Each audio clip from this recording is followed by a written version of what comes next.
What's up, everybody? Owsley Williford here with another Touchdesigner tutorial. Today we are going to be going over how to create that very aggressive, flashy, kind of unpredictable particle behavior that you were seeing in the example video, which was a visualizer that I did for Jeffrey Kinart's track called Ridiculous. The way that we did that was building a 3D scene, bringing it into tops to add some feedback behavior, and then instancing the whole thing in a 3D particle system.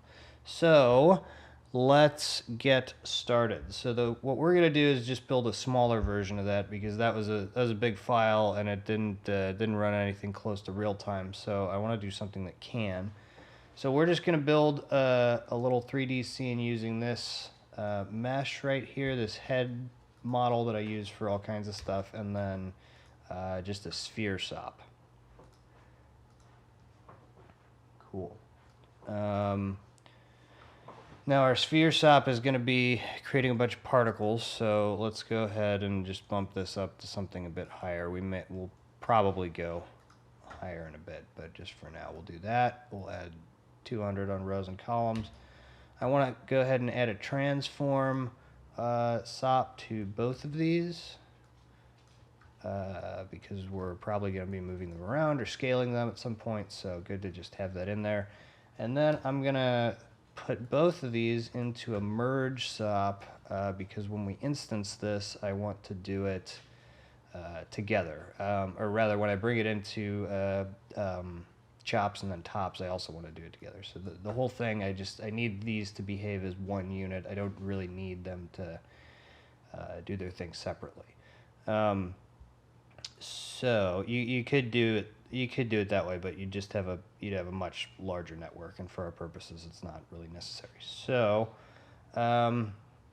okay, cool. Let's go ahead and bang that out to a null, and then let's take it into chops.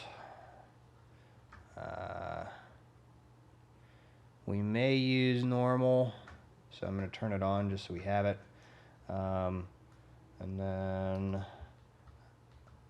I'm going to separate out our normal channels and our position channels using a select.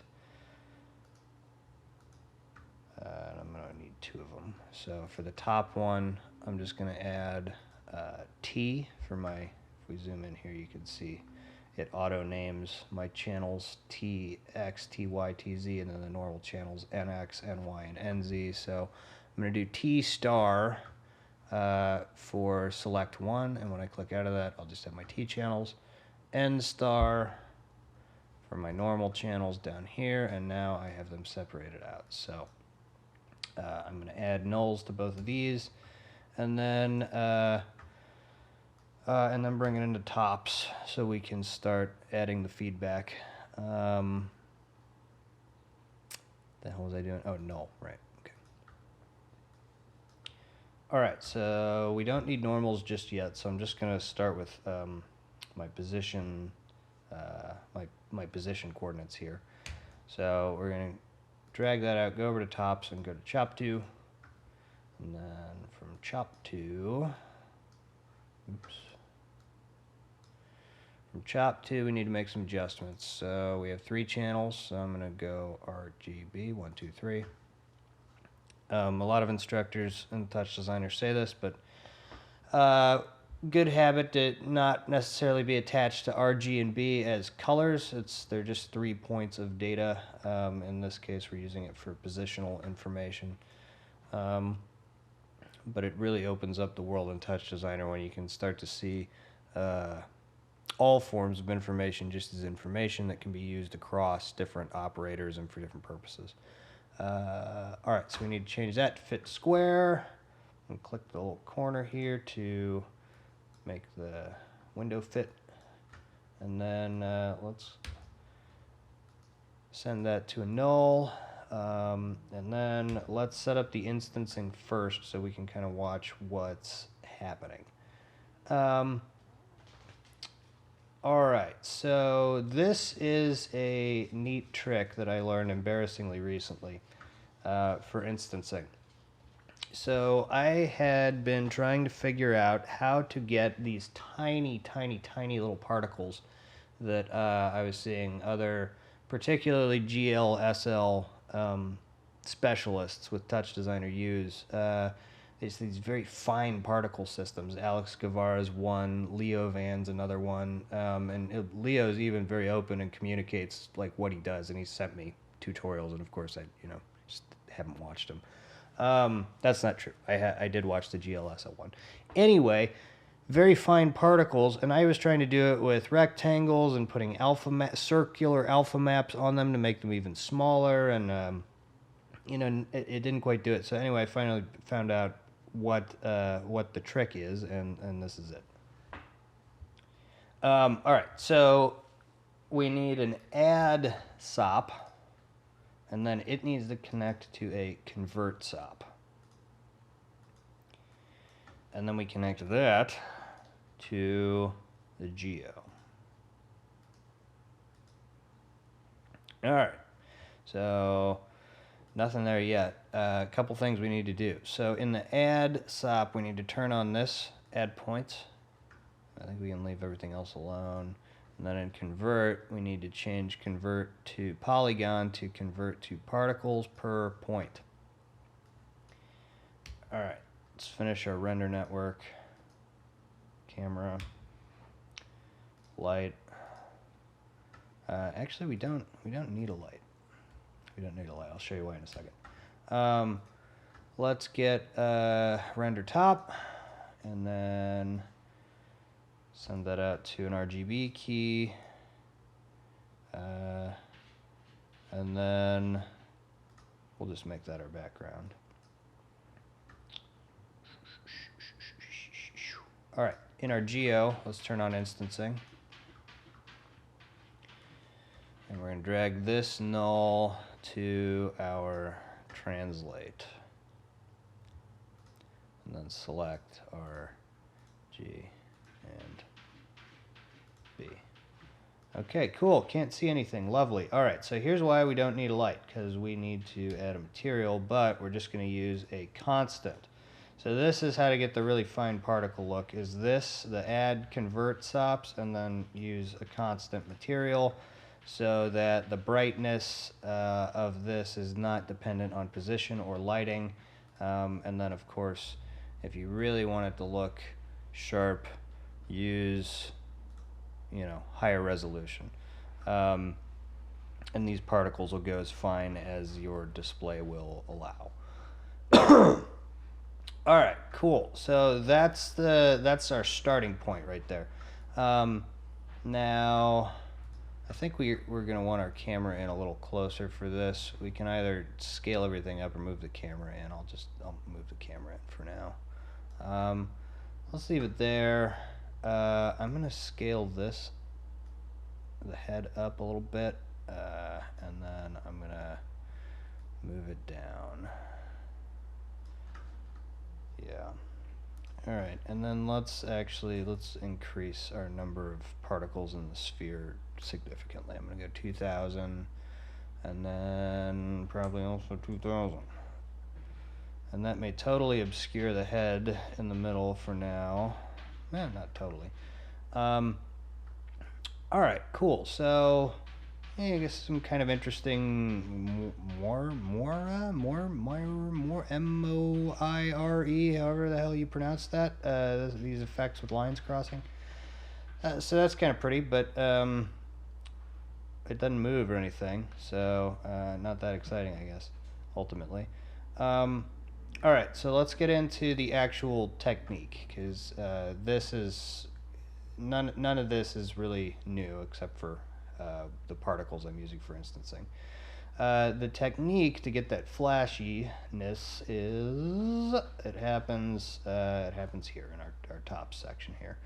So actually, let me decrease the number of particles because I'm noticing my frame rate's already tanking. So let's just see if we can keep some semblance of real time if I do 1,000.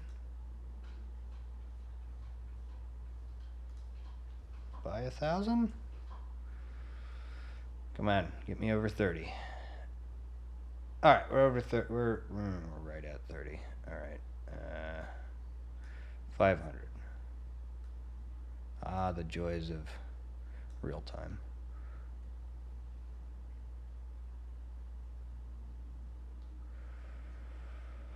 All right, 34. I guess that's gonna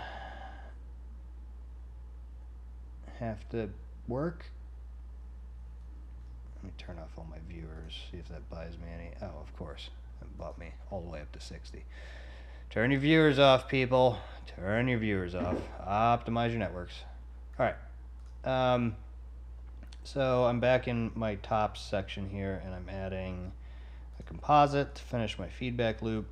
Drag this over here. Keep that off. Isn't that pretty?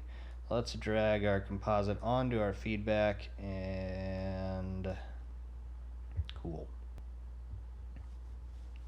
Cool, and now we have a cross, plus sign, line. I don't know. Not much to see. Let's go ahead and add a keyboard in so we can pulse our feedback as we make changes.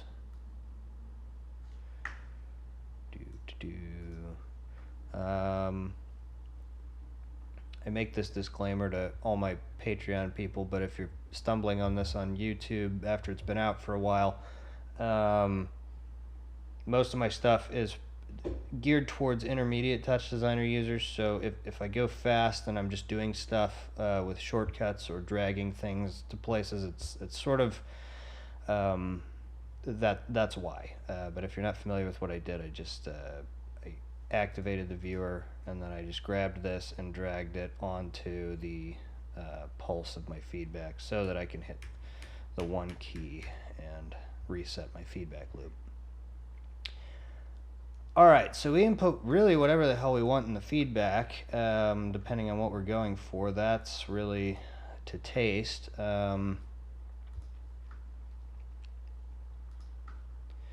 The technique, I'll just do some of my usual stuff.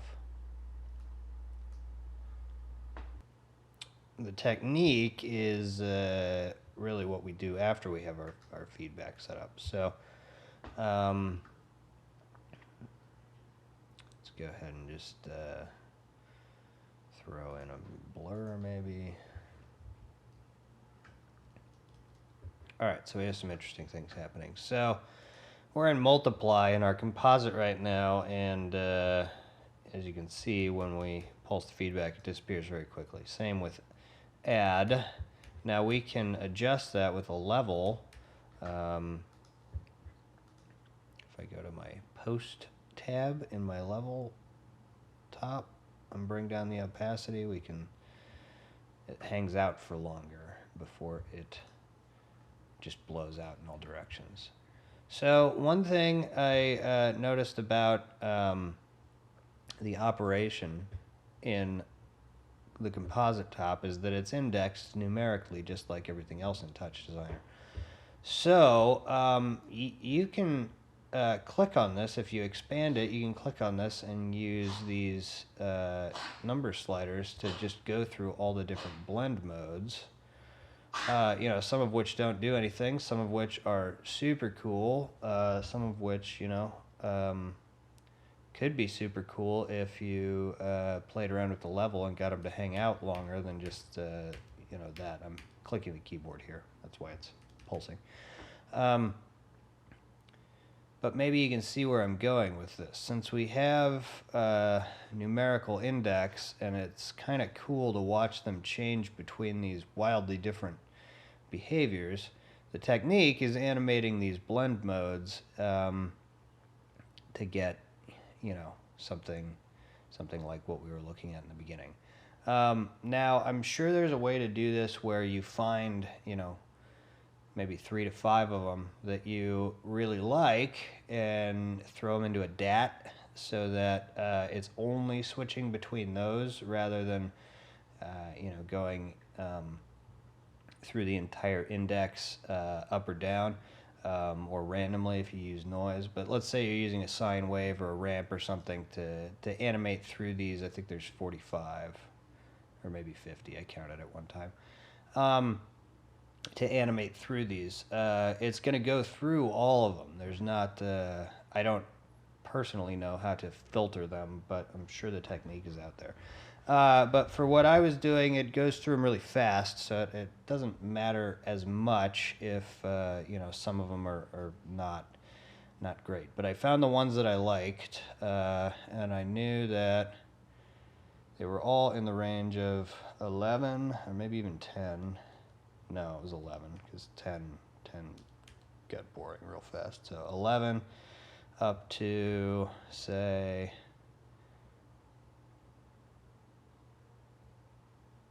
probably 18. I think that's a good range. So if we animated just through those indexes, we'd get a pretty cool range of behavior. So let me do that. Now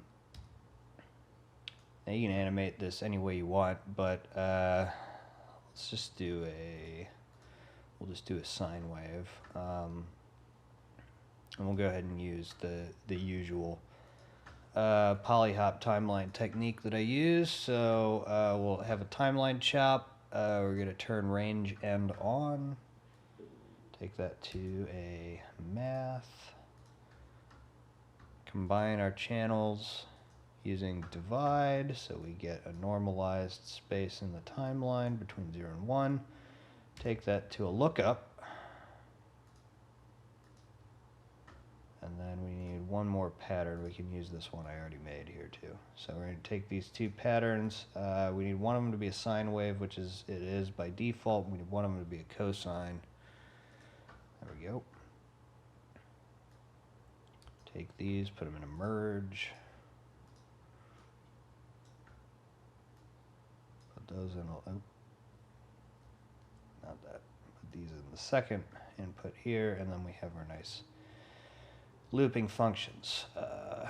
All right, so let's take this and adjust the range to just go through that index. So -1 and 1 is the range of our waves here, so we need to set the from range to that, and then we'll go from 11 to 18.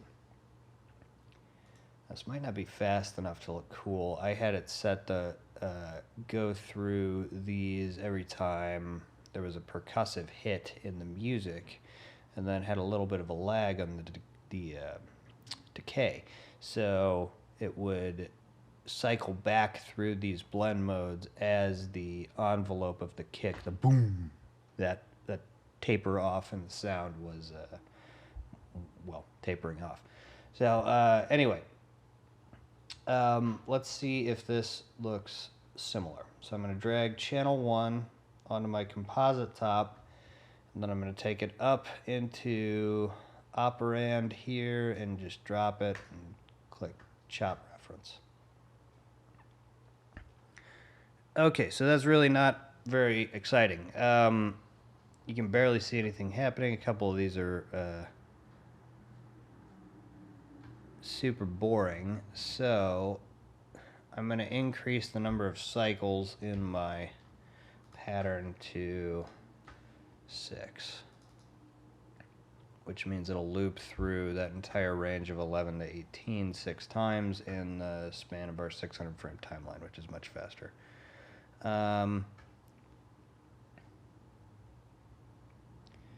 Okay, so now we're getting some more interesting behavior, but it's still disappearing really fast. So I'm going to bring the opacity down even more on my level and see if we can't get like slightly more controlled feedback while changing super rapidly like that.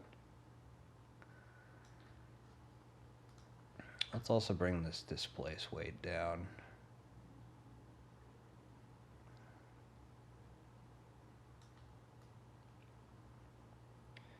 Maybe like 0.01, see how that looks.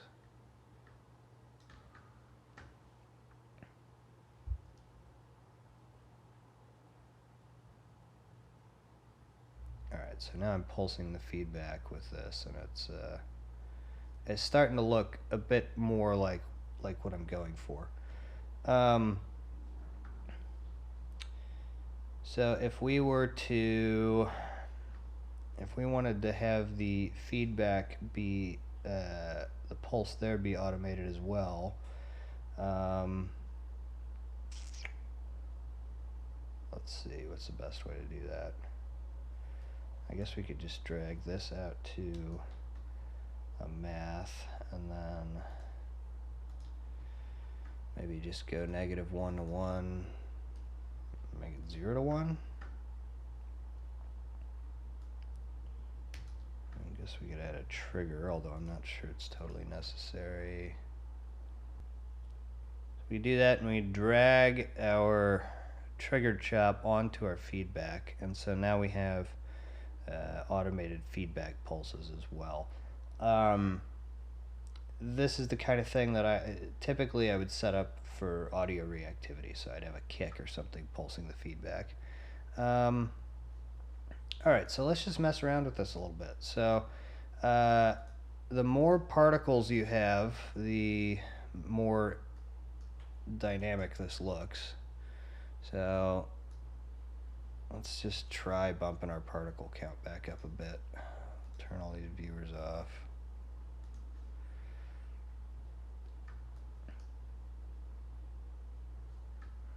Maybe we can go even higher.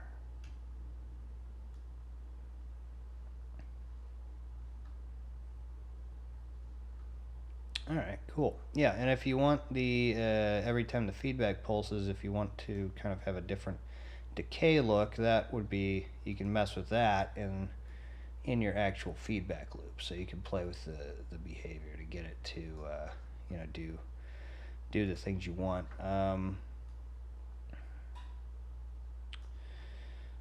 What else could we add? I mean, we could add some blurs, we could add...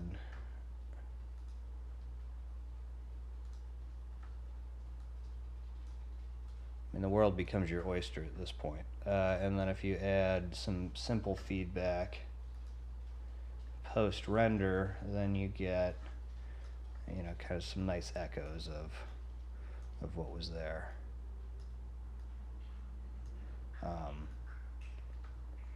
And of course you can add in, you know, RGBA delay and things like that to taste. Bloom is always a good one for this, I think.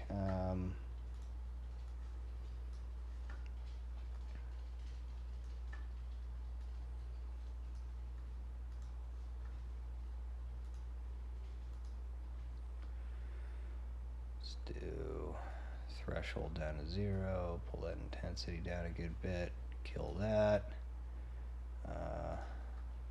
Glow color or whatever, white's fine.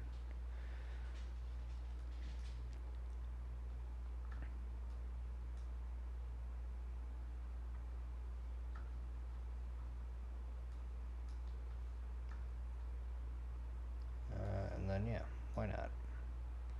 Turn these viewers off. Add that in, turn that viewer off.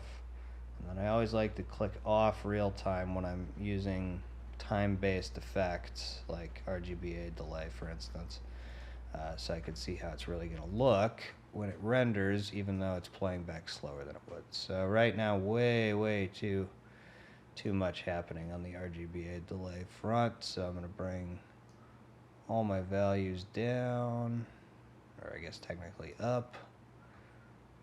This is more what I'm going for, but I think I actually want this to be not where it is in the chain. I think I want it first before the feedback and the bloom. Let's see if this works.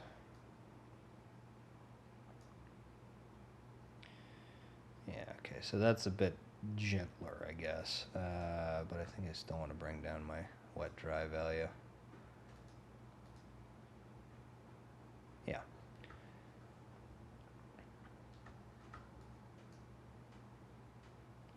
Cool, so there you go. And of course you're not beholden to my range of values. There are many other ways to animate this, but the basic idea is just to take, you know, take a top that we use all the time in feedback loops and just exploit one of its typical parameters to see what kind of weird stuff we can get. So Play around with the composite top. I think animating it, there's a lot of potential. As you can see, I'm just dragging through right now. There's, went too far, went outside of the range. But I mean, look at all these cool different blend modes. And it's like if you just play with the range of these, you know, you can really get some interesting stuff.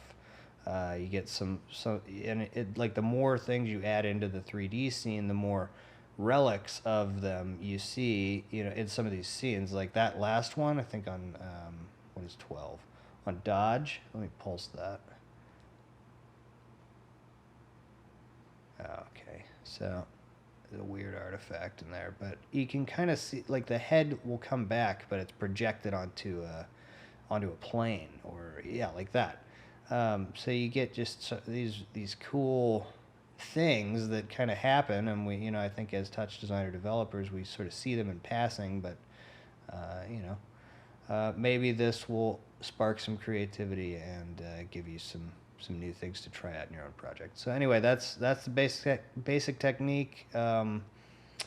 Take your composite top in a feedback loop and animate those blend modes. Cool. See you all in the next one.